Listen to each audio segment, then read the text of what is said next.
할렐루야. 아멘. 우리 옆에 사람, 옆 사람하고 인사합니다. 예수님의 이름으로 축복합니다.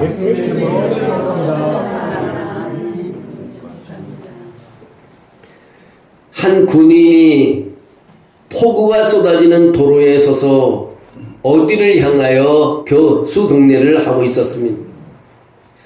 그 군인은 순직한 군인의 장례 행렬을 향해 예의를 표하고 있었던 것입니다. 엄청나게 쏟아지는 폭우에도 불구하고 비를 맞으며 부동 자세로 경례를 붙였습니다. 운전 중에 이를 본 에린이라는 여성이 감동을 받아 자신도 차에서 내려 예의를 표했습니다. 그리고 장면을 동영상으로 찍어 SNS에 올렸습니다. 이것이 급속도로 미국 전역으로 퍼져 미국 국민의 심령을 울렸습니다. 장대비 속에서 경례를 하고 있었던 주인공은 테네시 주 방위군 육군 대령 잭 우스레이였습니다. 그는 30년 동안 수많은 전투에 참가한 현역 군인이었습니다. 그는 ABC 방송국 기자와 인터뷰에서 이렇게 말을 했습니다. 장대비 속에서 운군을 따르는 유족들의 슬픔은 엄청나게 컸을 것입니다. 제가 그분들에게 조금이나마 위로를 줄 수 있지 않을까 하는 생각으로 비오는 창 밖으로 나가서 그에게 고수경례를 했습니다. 이어서 그가 한 말이 더 놀랍습니다. 우리 삶 속의 속도를 잠시 늦추고 주위를 돌아보십시오. 우리는 항상 누군가에게 도움과 위로를 줄 수 있는 기회가 있다는 사실을 알게 될 것입니다. 이 얼마나 아름다운 말입니까? 존 우스레이 대령은 한 사람의 작은 행동이 미국인의 가슴에 큰 울림을 줄 수 있었다는 것을 보여줬습니다.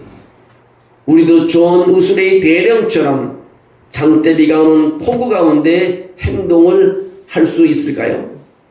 존 우스레이 대령의 고훈을 가슴 깊이 새겨야겠습니다. 국가를 위해 목숨 바친 유족들의 슬픔을 함께 나누고 존경과 경의를 표할 때 국민은 위대해지고 국가는 번영할 것이라는 것입니다.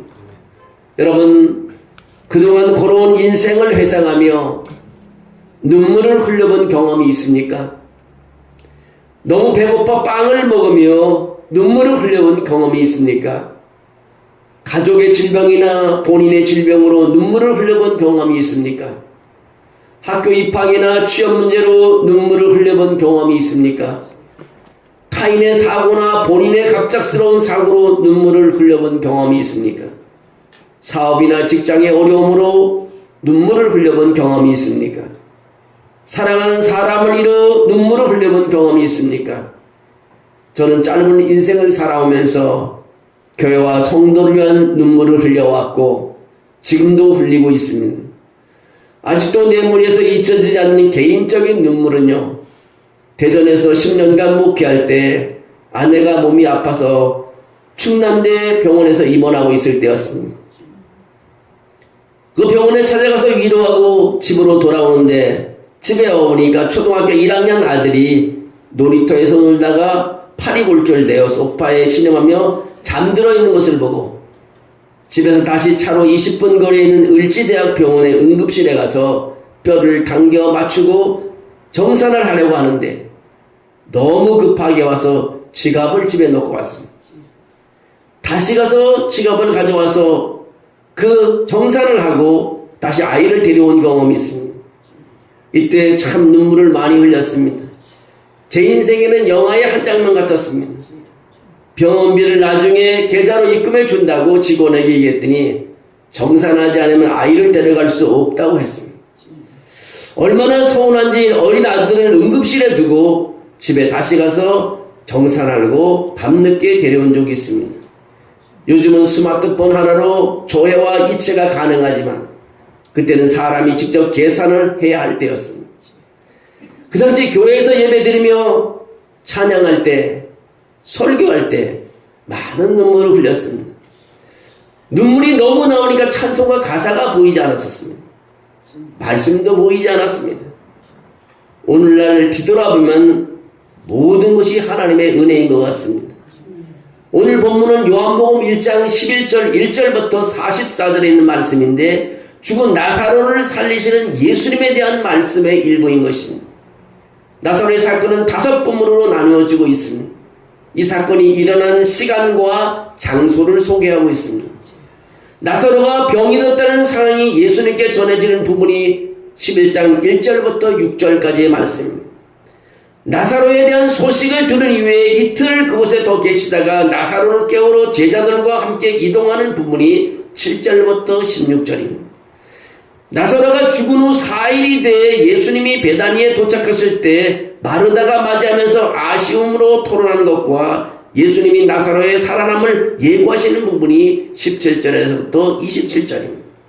마리아와 그곳에 있던 유대인들이 우는 것을 보시고 함께 눈물을 흘리신 예수님이 나사로의 무덤으로 이동하는 부분이 28절에서 38절까지 내용입니다. 마지막으로 죽은 나사로가 살아나서 무덤에서 나온 부분이 오늘 본문 39절에서 44절입니다. 오늘 전할 말씀은 네 번째 부분입니다. 28절에서 38절까지 말씀인데 마리아의 눈물을 보시고 함께 우신 예수님의 모습입니다. 이 사건 가운데서 마리아의 눈물과 예수님의 눈물이 가진 의미에 대해서 오늘 생각해 보려고 합니다. 그 첫 번째가 나사로의 죽음으로 가정의 위기가 찾아왔다는 것입니다. 오늘 보면은 나사로가 살아난 이야기입니다. 나사로, 마르다, 마리아 3남매가 모여 살던 가정에 어느 날 큰 슬픔이 찾아왔습니다. 나사로가 갑자기 죽을 병에 걸린 것입니다. 자매들은 순간의 마음의 결정을 했습니다. 예수님께 사람을 보내자.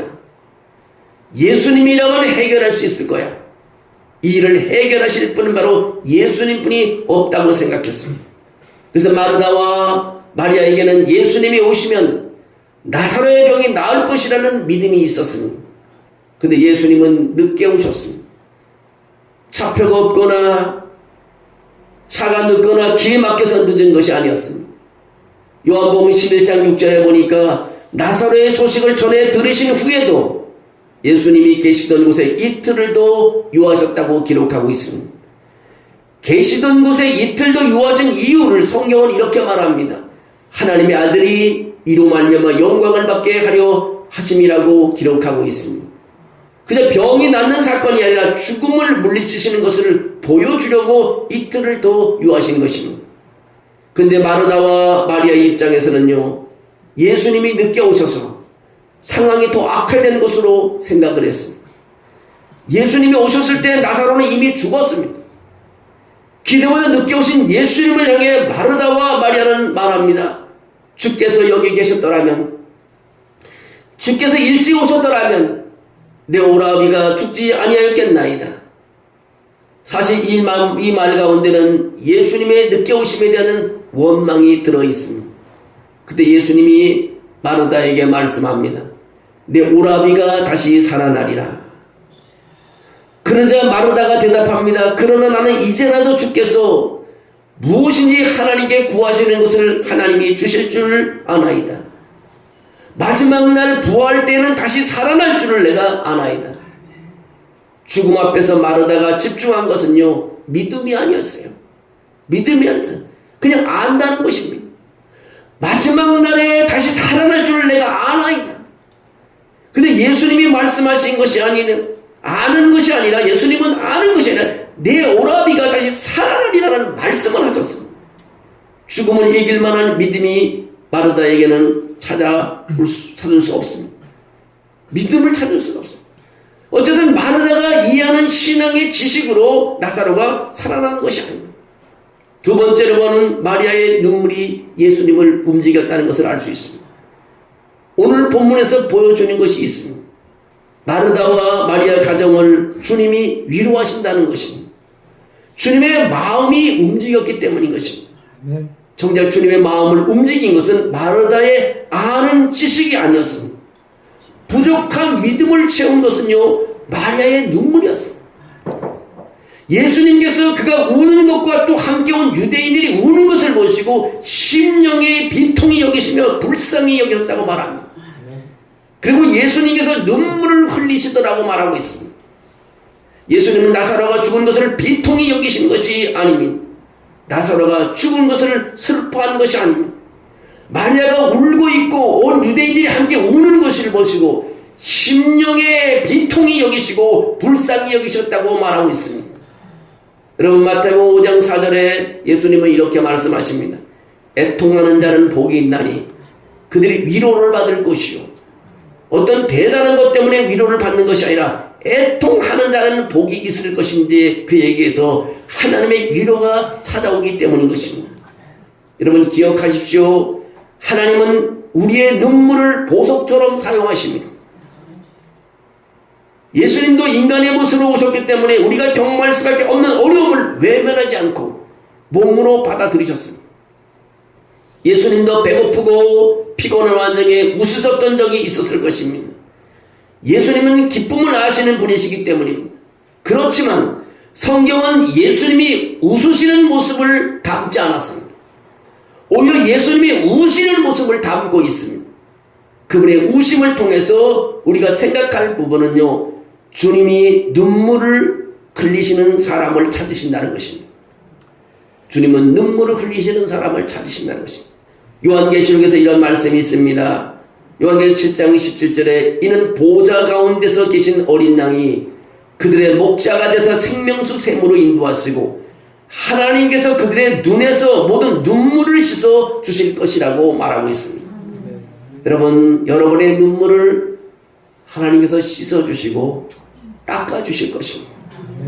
마지막 때에도 주님은 눈물 흘리는 사람을 신경 쓰십니다. 눈물을 흘려본 경험이 있는 사람만이 다른 사람의 눈물을 진정으로 닦아줄 수 있습니다. 완전한 하나님이시면서 완전한 인간이신 예수님은 눈물 흘리는 분이시였습니다. 그런 까닭에 눈물 흘리시는 사람들의 마음을 아십니다. 우리는 사람을 위로해 줄 수 있습니다. 우리 주님은 우리를 위로해 줄 줄로 믿습니다. 세 번째로는 눈물이 고인 곳에서 예수님의 위로가 시작됩니다. 성경에 보면 예수님은 적어도 3번 우셨습니다. 감난산을 중심으로 비슷한 시기에 우셨는데, 첫 번째 예수님이 우신 것은 예루살렘 입성 때 우셨습니다. 예루살렘 멸망을 내다보시고 예수님은 우셨다고 누가복음 19장에 말합니다. 두 번째 예수님이 우신 것은 겟세마네 동산에서 우셨습니다. 십자가 사건을 앞두고 기도하신 것을 복음서에서는 그렇게 말합니다. 땀이 땅에 떨어지는 핏방울 같다라고 말하고 있습니다. 히브리서에서는 그는 육체에 계실 때에 자기를 죽음에서 능히 구원하실 이에게 심한 통곡과 눈물과 간구와 소원을 올렸다고 했습니다. 그의 경건하심으로 말미암아 들으심을 얻었느니라고 기록하고 있습니다.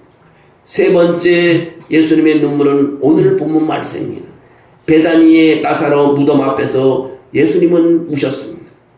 영어 성경은 이를 2단어로 짤막하게 표현합니다. Jesus wept라고 표현합니다. Jesus wept. 마리아가 우는 것을 보고 예수님은 함께 우셨습니다. 여러분, 마리아가 우는 것을 예수님이 함께 우셨다는 것입니다. 여러분의 눈물은 혼자 흘리는 것이 아닙니다. 여러분의 눈물이 흘릴 때 예수님이 함께 와서 눈물을 흘리시며 위로해 주신다는 것입니다. 예수님은 위로의 시작을 하십니다. 예수님은 나사렛의 무덤 앞에 서셨습니다. 예수님을 무덤 앞에 서게 한 것은 마리아의 눈물인 것입니다. 마리아의 눈물 때문에 예수님은 무덤 앞에 서게 된 것입니다. 뜻밖의 장소인 무덤에서 마리아가 위로를 받았습니다. 사망의 음침한 골짜기가 위로의 자리로 변한 것입니다. 뜻밖의 자리에서 주님의 위로가 시작됐고요, 나사로는 다시 살아났습니다. 고난이 깊을수록 주님의 위로는 가까이 있는 것입니다. 고난 중에 있는 우리를 주님의 위로 곁으로 이끄는 것은 뭐냐? 눈물이라는 것입니다. 고통과 어려운 문제 가운데 있으나 기적을 일으킬 만한 믿음이 부족하다고 생각돼 답답함을 느끼는 성도가 있을 것입니다.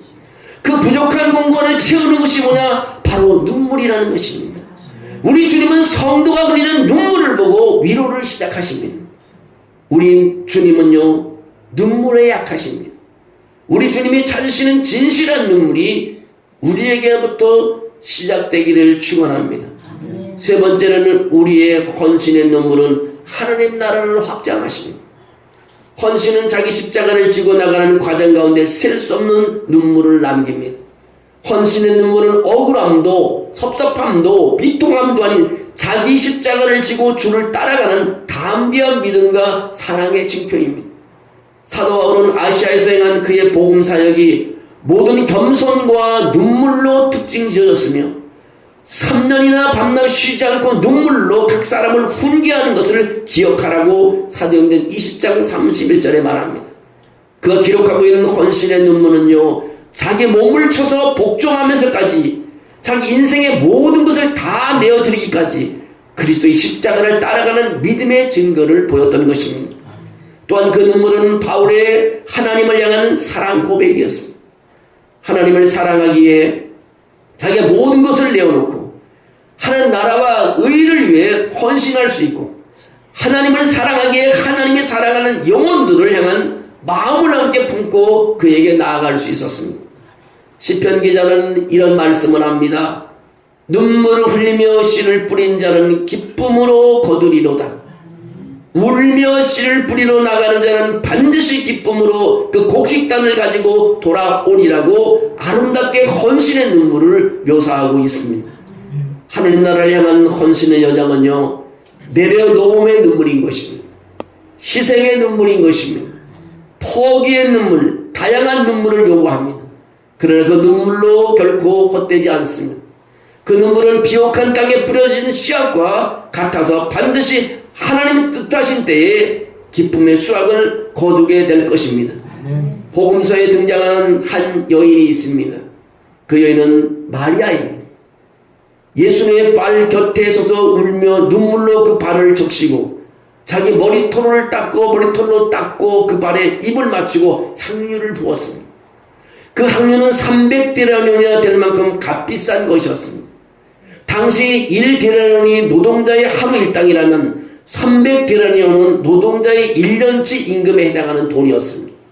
당시 여인의 향유는요, 결혼 지참금이었습니다. 여인은 향유 한 방울을 자기의 행복한 미래를 기대하며 모았을 것입니다. 오랜 기간 꿈꾸고 준비했던 그녀의 인생, 그녀의 미래가 담겨있는 것이 그녀의 향유 옥합이었습니다. 그러나 십자가를 향하는 예수 그리스도의 발 앞에 그녀는 그동안 모았던 향유 옥합을 쏟아 부었습니다. 그는 자기의 인생을 예수 그리스도께 쏟아 부었습니다. 그는 자신의 욕망, 소유, 자존심, 과거, 미래를 예수 그리스도 앞에 내려놓으며 눈물로 그분의 발을 적시고 자기 머리카락으로 닦고 입을 맞추었습니다. 그녀의 눈물은 그동안 소중하게 여겼던 모든 것을 내려놓는 내적 항복의 외적 표시였고 전적인 헌신의 표징이었습니다. 결국 그녀의 인생이 담긴 향유는요, 십자가의 길을 가는 그리스도의 발의 향기가 되었습니다. 그리고 그녀의 헌신을 통해 우리는 예수 그리스도를 사랑하는 성도의 헌신이 어떤 모양인지 배우게 됐습니다.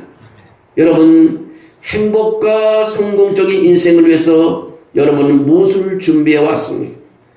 언젠가 예수님께서 성도 여러분, 성도 한 사람에게 여러분에게 자기 십자가를 지고 따라오라고 말씀하실 것입니다. 그때 여러분은 그 모든 것과 여러분의 인생 전부를 그분께 내어드려야 합니다. 그때 우리의 인생이 하나님 나라와 의를 위해 하나님께 빚어오신 인생임을 인정하며 그분께 내어드릴 수밖에 없습니다. 성도는요, 그리스도의 손과 발이 되도록 부름받는 교회를 말하는 것입니다. 교회가 헌신을 회복하고 그리스도의 사랑을 품고 세상으로 나갈 때 교회의 눈물은 하나님 나라의 확장을 전하며 하나님의 은혜를 전파하는 강력한 통로가 되는 것입니다. 교회는요, 눈물이 있어야 되는 것입니다. 교회에서 예배할 때, 기도할 때, 찬양할 때는 눈물이 있어야 됩니다. 그것이 하나님 나라의 복음을 전하는 통로가 된다는 것입니다. 그러므로 교회여, 성도여, 함께 그리스도 안에서 울며 눈물을 흘리십시오. 함께 그리스도를 향해 울며 눈물을 흘리십시오. 함께 세상 가운데 나가 그리스도의 복음의 씨앗을 눈물로 뿌리십시오.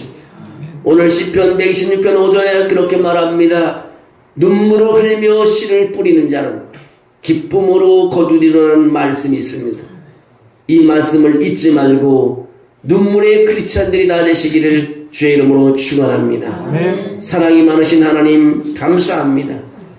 오늘 그리스도가 우리를 위해서 이 땅에 오시고 이 땅에 오셔서 눈물을 위해서 우리를 위로해 주시고 함께 울어주심을 또 알게 해주심을 감사합니다. 내가 오늘 하나님 나라를 위해서 눈물을 흘릴 때 내가 혼자가 아니고 그리스도의 위로를 받는 시간이라는 것을 늘 깨닫게 해주심을 감사합니다.